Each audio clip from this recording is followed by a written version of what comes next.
The Stories of the Months and Days, by Reginald C. COUZENS. Chapter 1.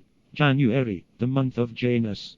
The first month was called Januarius by the Romans, after Janus, the god of doors and gates. We see the same word in Janua, the Latin for a gate or opening. From the idea that a door is a way in, an entrance, it became a custom among the Romans to pray to Janus whenever they undertook a new work. He was also the god of the beginning of the day, and it was only natural that when a new month was added at the beginning of the year it should be named after him.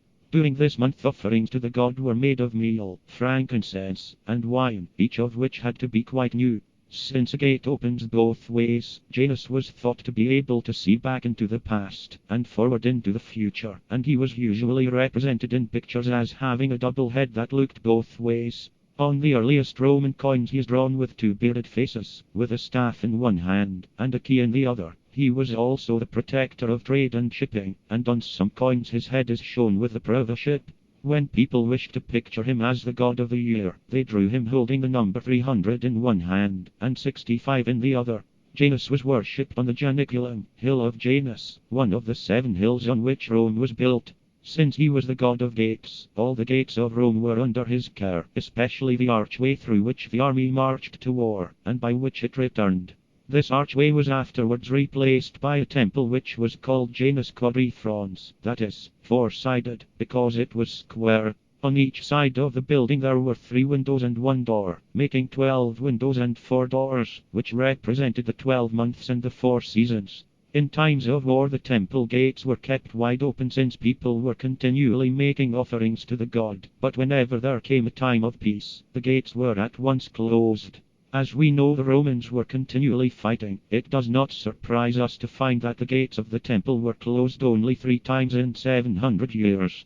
Janus was said to be the son of Apollo, the god of the sun, whose daily task it was to drive across the sky in his chariot of fire. Each morning when Aurora, the goddess of the dawn, had opened the gates of the east, Apollo set forth, and when, his task accomplished, he reached the western ocean, he returned to his palace in the east.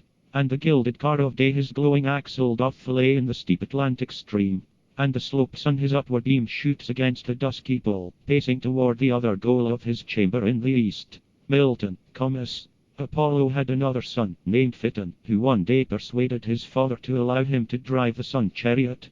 All went well for a time, and then Phaeton, being a reckless boy, began to drive too fast. He soon lost control of the horses, which plunged madly along and bore the chariot far from its track.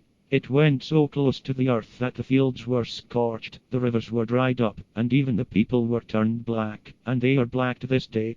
The cries of the terrified people attracted the attention of Jupiter, the king of the gods, who became enraged when he caught sight of the daring boy in the chariot of the sun. Taking up one of his thunderbolts, he hurled it at Phaeton, who, scorched by its fire, fell headlong to the earth.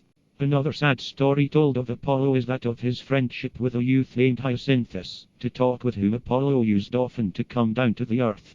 Zephyrus, the god of the south wind, was very fond of Hyacinthus too, and one day as Apollo and Hyacinthus were playing a game of quoits, Zephyrus came by. Filled with jealousy at the sight of Apollo and his friend, he blew Apollo's quoit aside so that it struck Hyacinthus and killed him. Apollo was greatly distressed at his friend's death, and in order that he might never be forgotten, changed the fallen blood drops into clusters of flowers, which we still call hyacinths. For so Apollo, with unweeting hand, whilom did slay his dearly loved mate, young Hyacinth born on Enrutus' strand, young Hyacinth the pride of Spartan land, but then transformed him to a purple flower. Milton. Another flower which should always remind us of Apollo is the sunflower. The story says that there once lived a girl named Clytie, and that each day, with eyes full of love for the fair sun god, she watched him journey across the sky. But Apollo, knowing nothing of her love, took no heed of her as he passed. Clytie watched for him day after day on the river bank, and her heart sank as each evening she saw his chariot dip down into the west. She would not leave the river bank, but stayed all through the cold night, anxiously waiting for the first flash of the sun's rays from the glowing east.